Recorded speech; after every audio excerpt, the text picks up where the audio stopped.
campus, Universitas Padjadjaran has risen in its role as a leader in higher learning geared towards innovation. UNPAD also fosters collaboration with other institutions involving all stakeholders. Universitas Padjadjaran commits in providing benefit and service for the good of humanity and the preservation of the environment. This is a great enterprise which cannot be done alone. UNPAD believes that in the spirit of collaboration, this vision may be achieved. We invite you who have the same vision, a good intention to care for human life and the environment all over the world, to work with us, build collaborations, create a better world together. Universitas Padjadjaran grew out of the community and has made it its duty to give back not only in the form of the dissemination of knowledge and information, but also through socially responsible activities such as student fieldwork, community outreach programs, and action research seeking to make direct impact on the community.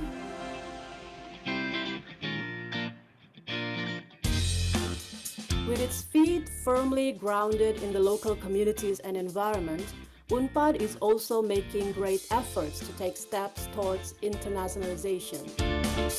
It offers special programs for international students to maintain its global network and make its strategic and reputable place on the world map of higher education.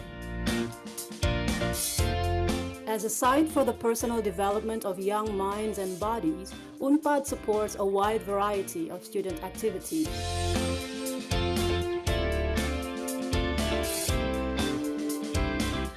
UNPAD also provides students with libraries with an extensive collection of books, periodicals, and study materials, comfortable dormitories, health and fitness services, free on-campus transportation, and other supporting facilities which UNPAD continuously upgrades and improves.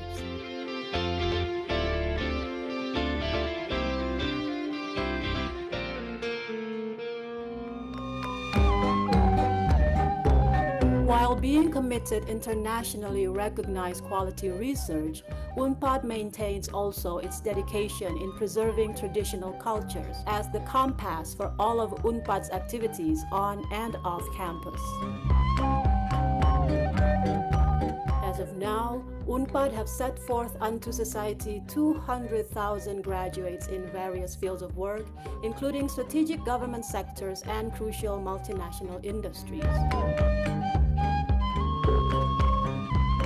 Works for the good of society, bringing innovations and sincere contributions to humanity.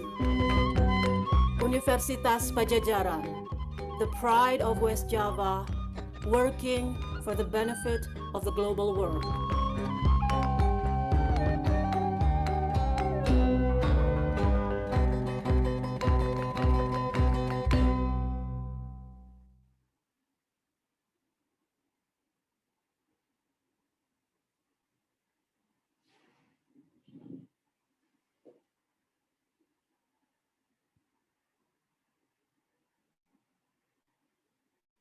Interested in learning about Cleft and Palate with experts from around the world?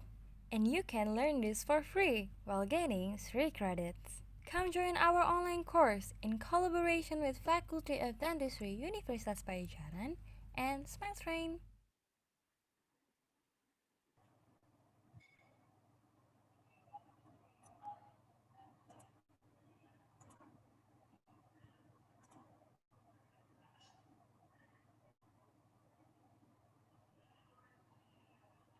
Okay.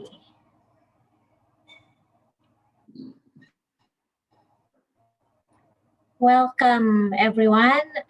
Good afternoon, perhaps in Nigeria, Professor, and also good evening here for participants from Indonesia. So we will have here a live discussion from our first expert, in our massive open online course in Cleft and Palate, organized by Faculty of Dentistry Universitas Padjadjaran in Indonesia, in collaboration with Smile Train and Indonesian Cleft Center. So first of all, I would like to introduce Professor Adetokunbo Adebola. Hello, Professor. Good evening.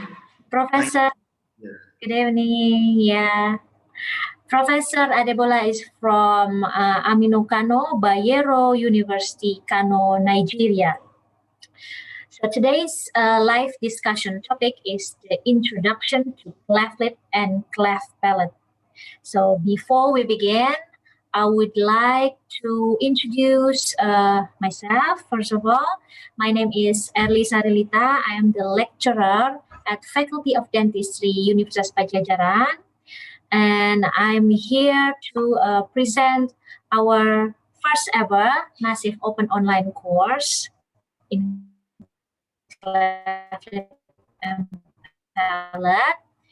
And then today is about cleft lip and palate during the full 8 weeks, and it will be exciting. We will have 31 world experts attending as the keynote speaker in this course, and we are honored to have Professor Adebola here to open our first session.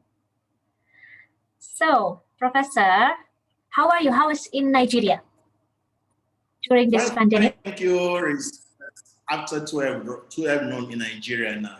It's bright, sunny, and everything is fine. Thank you. Bright and sunny. Yes.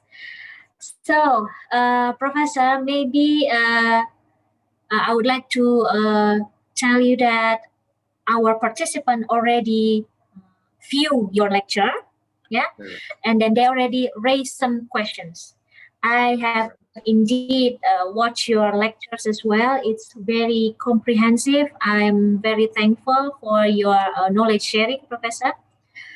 So please, we will move on to our first question from the participant. All right. Thank you very much for this question. Please elaborate more. Why male have more ratio getting cleft and palate, and does longer duration infusion female can be a causative factor for cleft palate? Yeah, right. Thank you very much for this question. For unilateral cleft palate, more females are affected than males because of the longer duration of fusion of the palatal shelves. And because of this longer duration of fusion, a lot of destruction can happen. And that is why more females having unilateral cleft palate than male. But for the cleft and palate combined, it's just an incident finding that more males are affected than female. But when it comes to unilateral cleft palate, there is an evidence for that. That is the longer duration of fusion of the palatal shelf that is responsible for more females having this than male. Thank you very much. Thank you, Professor. This is a really valuable knowledge. Sometimes we missed it in our lectures, in our study in college, Professor. So let's move on to our next question, please. It's about familial history, Professor. Familial history, if parents is affected and has affected family history, but number of children affected is 0, how much percentage chances is it to get cleft in next child? The percentage is higher because right now we have parents affected and also there is a familial history. So if we have a child born by these parents that do not have, they are lucky. But the percentage of next child having is much higher than for a child who does not have a familial history. So if you have parents that are affected and also a familial history from that family, whether the male, the husband or the maternal or the paternal, the chances of the next child having it is much higher than any other child that does not come from this type of background. All right? Yeah, so it is important, Professor, that we also assess the familial history Oh, yeah, So very, that, very important. yes, very important. Genetic So counseling, so that you can now genetic see. counseling. I don't know if you have consanguinity in Indonesia, because that also increases the chances of having a cleft. Because if people marry very close to each other, you see this genetic factor that is responsible is higher. And you see that you have families, because this consanguinity is a very great risk factor in having babies with cleft. People who marry from the same family, who marry uncles, cousins, and things like that. But in Nigeria or some Islamic, it's a natural thing that you marry from families. And this genetic inheritance, genetic factor makes it, you see that they have children that have that. We have a lot of patients that come like that. We even have one right now that the mother is marrying a family that has cleft. And the mother is concerned because this is the first time she's seeing cleft. But the parents, the paternal side, they are not concerned because they have it in their family. So they now reassure that, oh, don't worry, this thing is happening in our own family. But this thing has a solution that this thing will be addressed. So it's very important. The familial history is very important for us to do that for counseling and for prevention, primary prevention. Thank you. Wow, that's a very useful knowledge, Professor. I don't think that genetic counseling is part of the assessment here in Indonesia, but I think since we now have the young generation here, Professor, who will tackle cleft lip and palate in Indonesia in the next future, so we would be very lucky to have your advice today. So, thank you, Asa Abdurrahman from Management Science University in Malaysia. Can we move on to the next slide, please? Can we detect if the baby has a cleft lip and palate while in the womb? Yes. If the answer is yes, what tools or techniques can help? Is ultrasonography. When you do ultrasonography, especially for the cleft lip, it can easily be picked up in utero. So once you have very good, we have 4D also sonography now, it can pick up this thing in the womb, and then a proper advice can be given. But for cleft palate now, it's much more difficult to pick up in the womb because it's hidden, but the lip is easy to pick up when the baby is formed here. So that's what you need, is to have a very good ultrasonography to be able to do that in the prenatal stage. Okay, Professor. So we can use ultrasonography, perhaps the 3D types of ultrasonography, exactly, to detect. Yeah, right. Since which month, Professor? Maybe in the first trimester or second trimester? This starts very early. So you can pick it up in the first, second trimester. So once this thing is already formed and you can pick it up as early as possible. So then proper counseling can be done, preparation can be made that, okay, you are going to have a baby that has cleft. Then you can now get advice on the challenges of having a baby that has cleft in terms of nutrition, in terms of challenges you are going to have, in terms of feeding and things like that. So the mother is adequately prepared so that proper counseling can be done for such. That's why it's very important for us to pick it up as early as possible.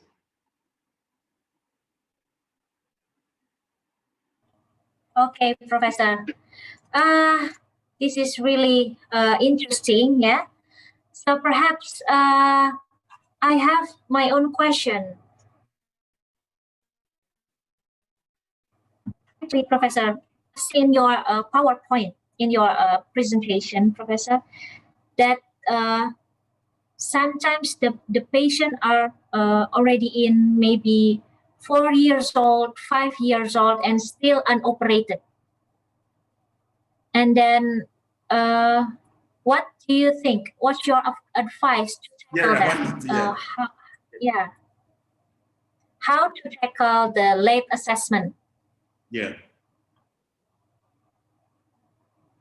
Yeah, the reason is that maybe where the babies are born, there are no facilities Secondly, depends on the belief or what is a sign that you become a god. And some people worship. There are some cultures that worship patients that have cleft. Some cultures, they use it as a source of income, use it for begging on the streets. So there are a lot of reasons that are responsible for a baby that is born that will grow up to 5 years. That's the backlog, especially in the low-income countries.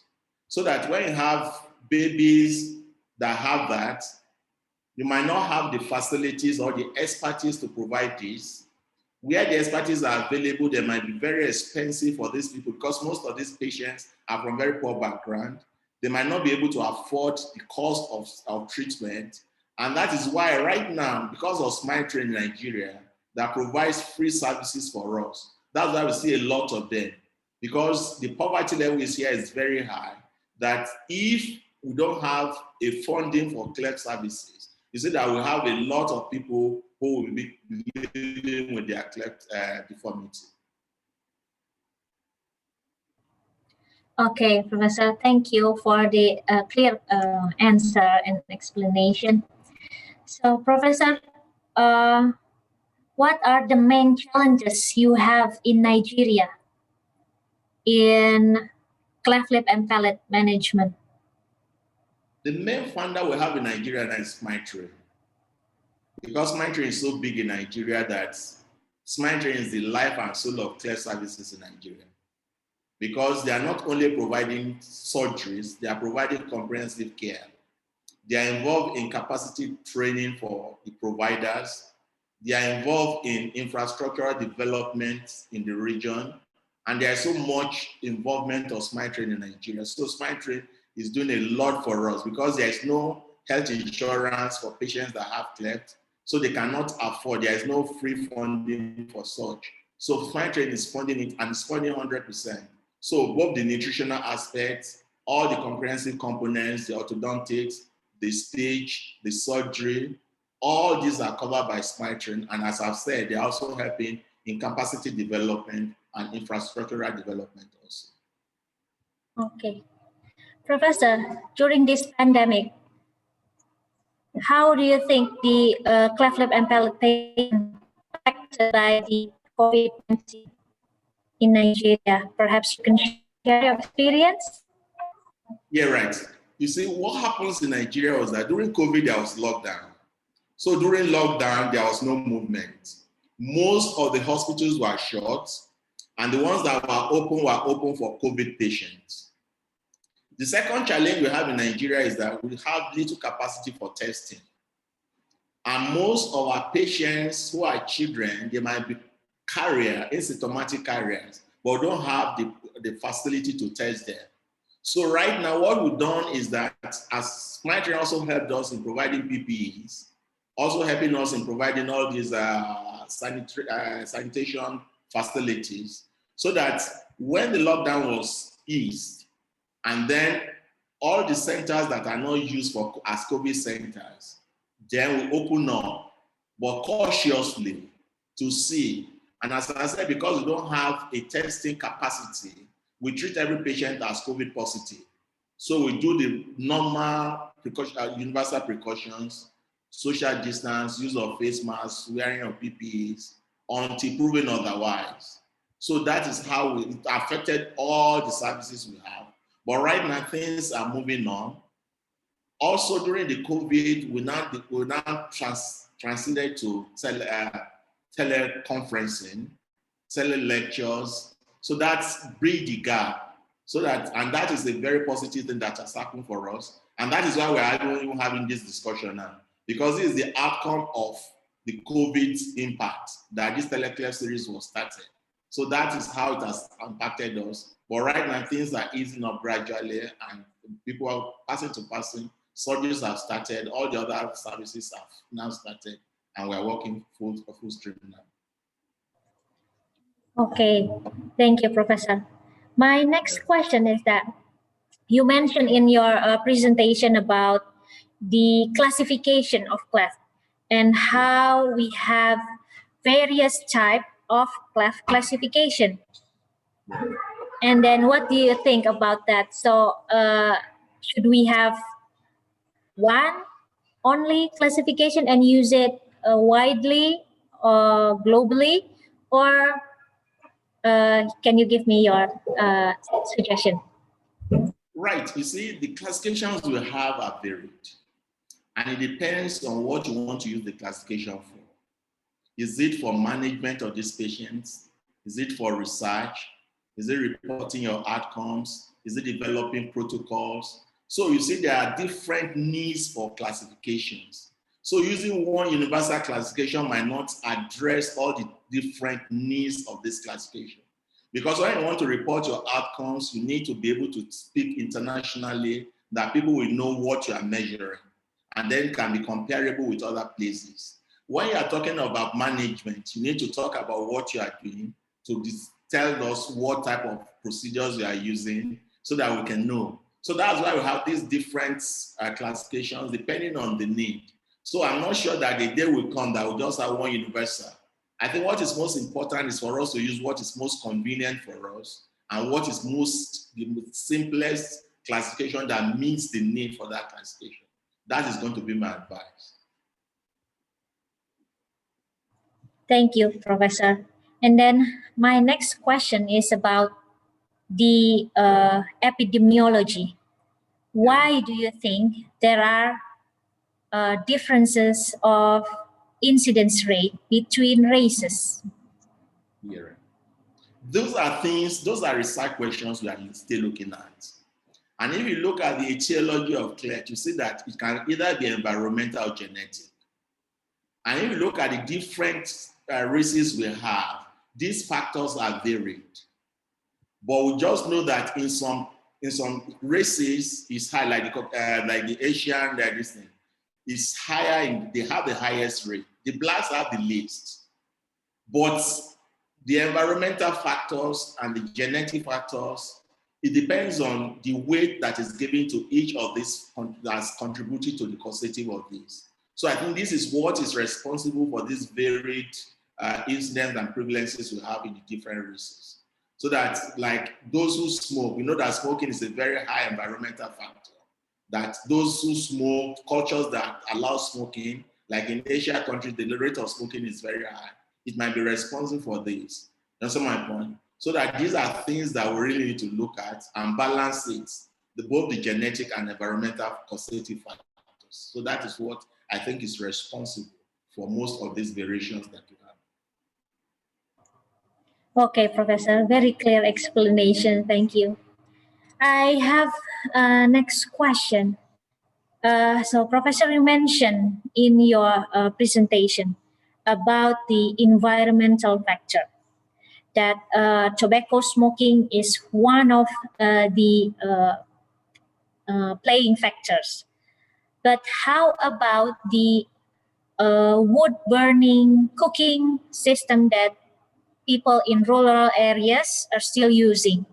What do you think about that? Thank you very much. That's a very good question. Because the smoking is smoking that we're talking about, not just cigarette smoking. And right now we are looking at that impact in other areas that don't have, like in our area, the smoking is not a high distance. But we know that the cigarette smoking is not a high distance in our own culture. But we know that our women in the rural areas use firewoods and they do. So we are looking, those are things that we really need to develop and answer such questions. So we look at it, it's not just the cigarette smoke alone, but smoke in general. And we look at the different smokes that is being generated in the different environments and assess the impact these have in terms of the incidence of Cleft in such regions. So it's something that we are looking at. It's an ongoing thing for us to look at it, that because in some climes they don't smoke, but they still have Cleft. And you discover that these people live in rural areas, they don't use electricity, they use the firewood, and they live in closed environments, that this might have a very high impact, even in bush burning and things like that. So these are things we need to look at and see what impact is just smoking generally, not cigarette smoking alone. Yes, it means maybe the industry smoke as well, Exactly, yeah. maybe. Industrial smoke, Yeah. everything. Yeah. So those are things we need to look at, the impact it has, and then analyze to be able to generate the evidence that, oh, this is what is happening, and this is, so that we can address it holistically. That's about primary prevention. Looking at these things and say that we can now bring out evidence to prevent this in primary so that it does not happen. Yeah. So, Professor, if a patient came to you and then the parent asked, why is this cleft happening to my child? How do you answer that, Professor? Yeah, you first counsel her that, okay, what has happened to her happens to a lot of people. And that one thing he or she needs to know is that does not need to have any guilty conscience that maybe he has done something. And let him or her know that there is no identified causative factor, but that there are different things, both from the environment and from the gene, that is responsible for this. And this is why we are looking at it, that this thing has happened, and reassure the patient that it's not that your child has a cleft, but that there is a solution for this cleft that your child has. So the parent will have hope, and then address the challenges he might have that he might not know. Because he might be used to having normal children, and then has a cleft baby that will have challenges in feeding, and then you need to tell them that they need to know how to feed, have more patience with such a child, dedicate a lot of time for those children, and also the emotional impact this will have. So what is most important is adequate counseling, so that you just make sure that the patient goes from you with hope that, oh, I have this, I'm not the one responsible, and then there is hope that something can be done about this thing. So that the patient goes happy, and then you now come back and tell him the whole, what's it called, the process of care. That, okay, it's not just a one-day care, it's something that is going to take a long time. These are the things we are going to do, different stages, and then advise them about this genetic counseling for them to be able to look at, so that they can prevent, if it's possible, or prepare them for future babies that are going to have that. So that's how you're going to go about that. Professor, I would like to share my experience. So I've met my student. From his voice, I can tell that he has or had cleft palate from his voice only. And then I approach him and ask whether he has cleft palate, and he said yes, but it has been operated when he's just a few years old. But then I asked again whether he had speech therapy sessions after that, and he said he didn't have any speech therapy session. It means he only had the surgical treatment, and then that's it. Yeah. Professor, I would like to ask your advice. How, so that, what should we do so that we don't have this type of case anymore? Because it disappointing for me to see that this young man actually has distinctive voice, as you probably, of course, know. But he's already perhaps at 20 years old now. So it's perhaps difficult to fix the speech. What do you think, Professor? Thank you very much. That is why we need to know that the management of cleft is not a monospecialty. It's a comprehensive care. The challenges of cleft is not only aesthetics, it is also functional, it is also psychological.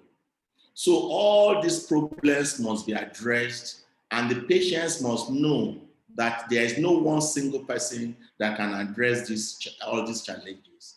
And that is why we have a team, a comprehensive team that addresses all cleft issues.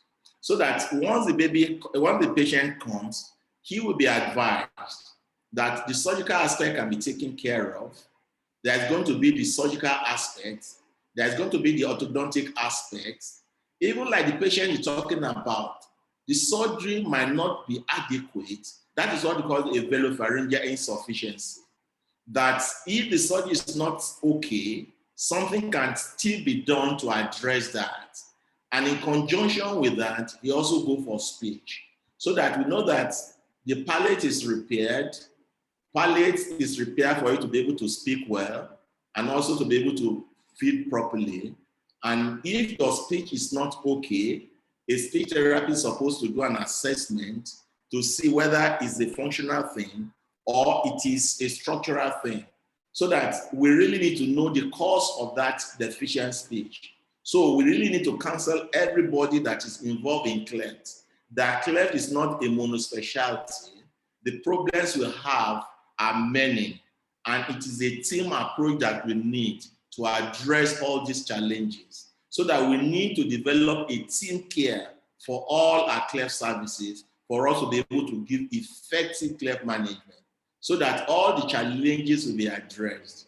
The mothers have their own challenges in terms of feeding the babies. The babies have their challenges in what they have.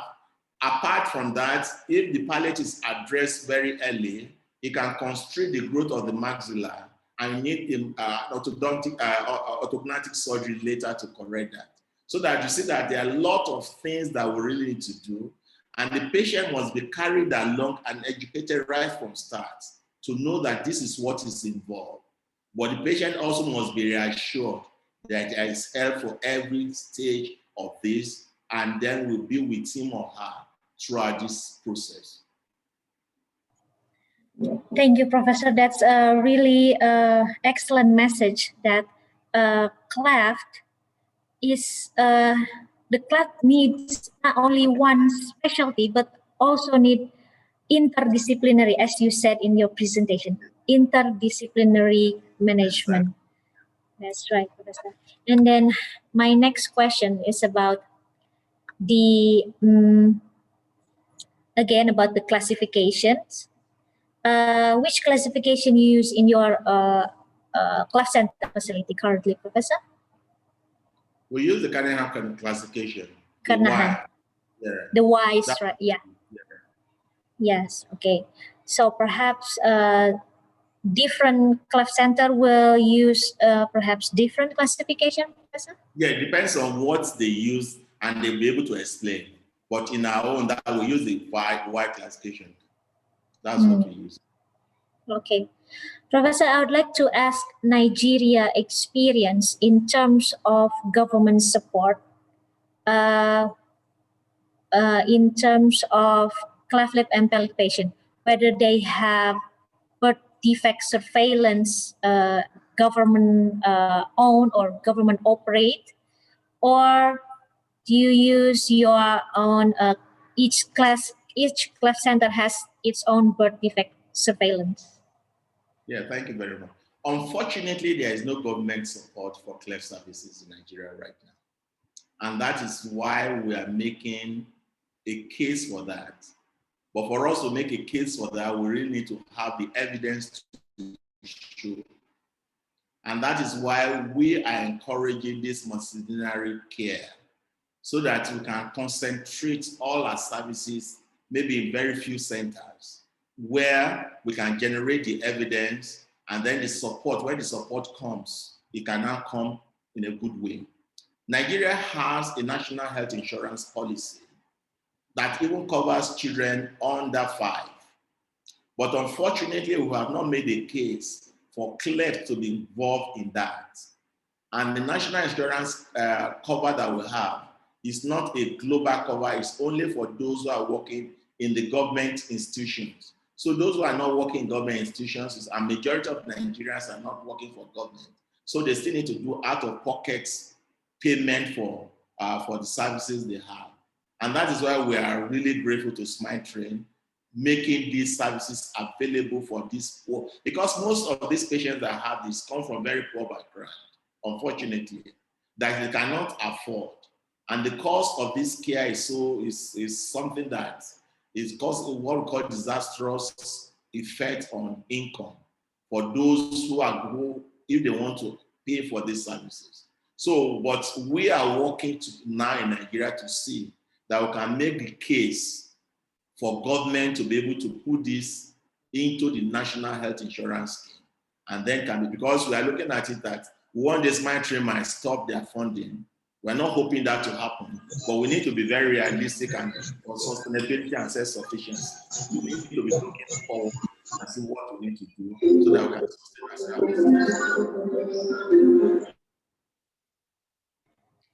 Okay, Professor, my next question regarding your previous statement. Indeed, we also seen here in Indonesia, somehow patients from poor family background has more incident of cleft lip and palate. What do you think? Why is that happening, Professor? Well, we are looking at it that maybe it's environmental, maybe because of their poor background, they might not, we don't know. It's not something that is specific, but it's something that we've seen. And we're looking at it that poverty might have a correlation to this. And when we're looking at poverty, it comes in different form.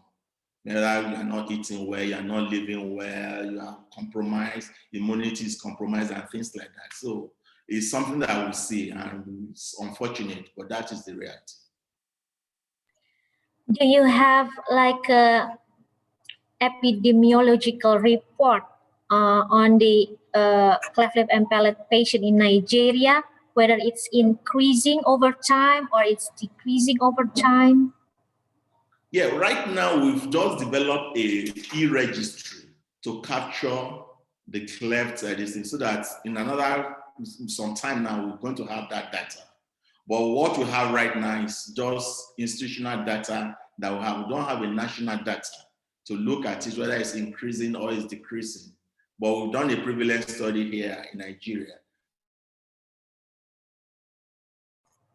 Yes. Professor, my next question.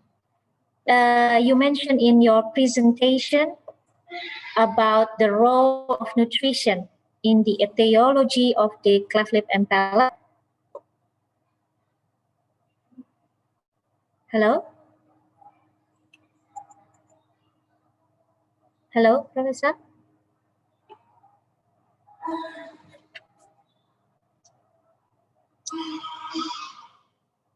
Hello? Hello, Panitia? I think there's a problem with his signal. Oh, okay. So it's okay. We will wait. It's okay. We will wait for Professor. Just let me know when Professor already joined again.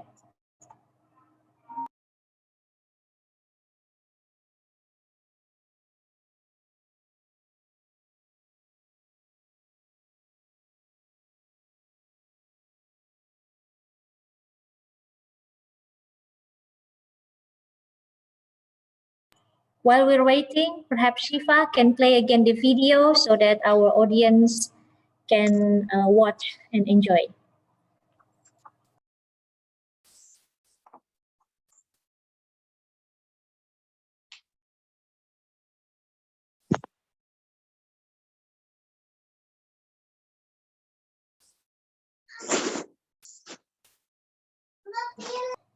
Professor already in the waiting room.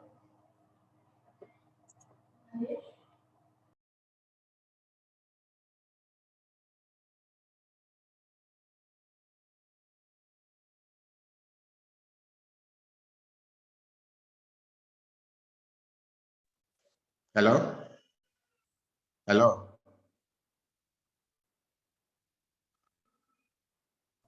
Hello, Professor. Can you hear me?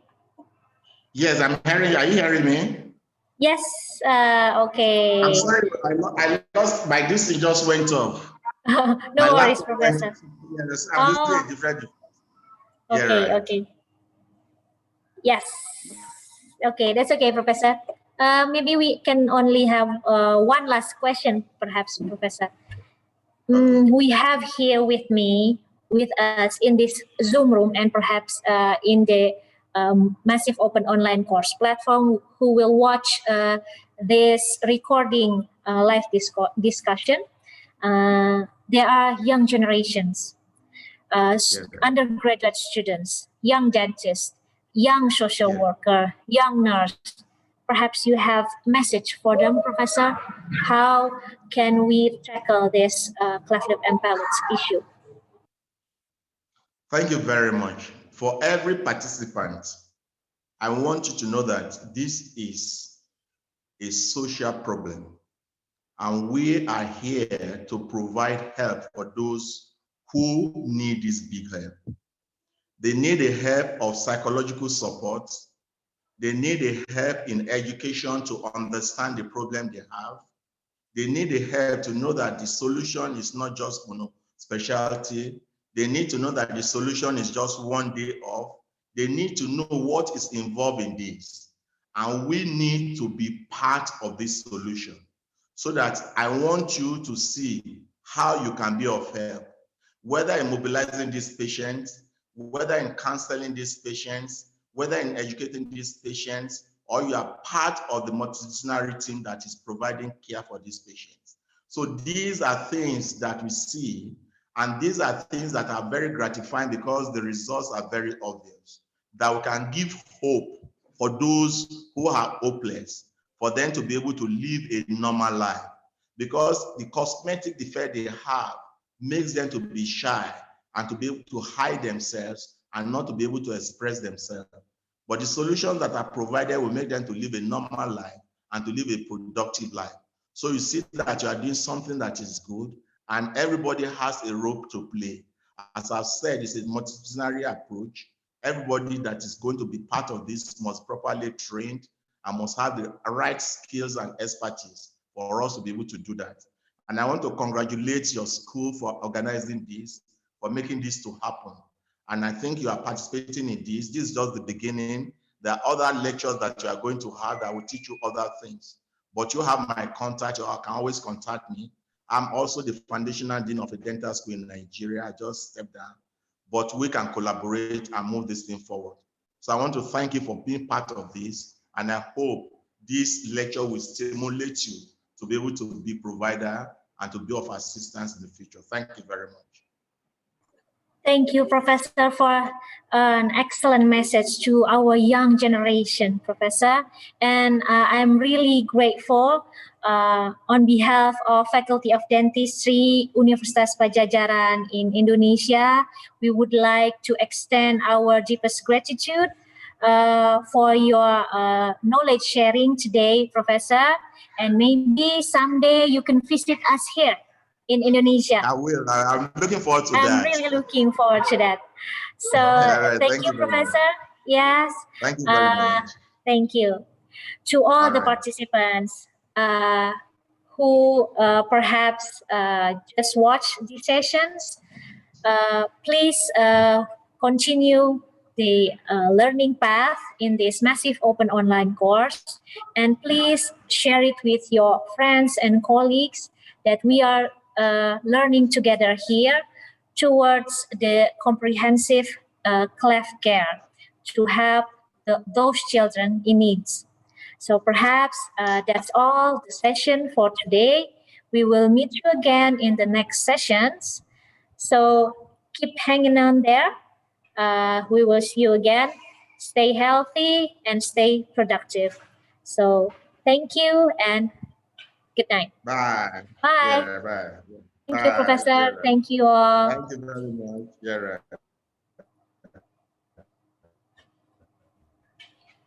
You're welcome.